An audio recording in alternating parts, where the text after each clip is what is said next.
ধরবো? কোথায় আছে? কোথায়? মোবাইল রাখবো, দেখ গাছের পাখি ধরবো।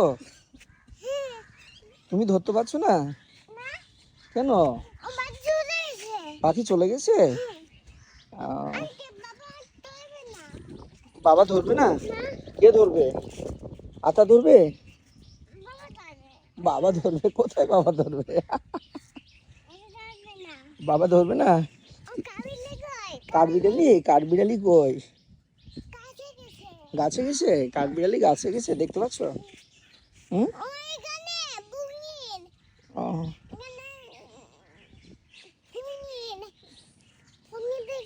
কুমির দেখেছো? গাছে কুমির থাকে? গাছে কুমির থাকে? আসো আসো।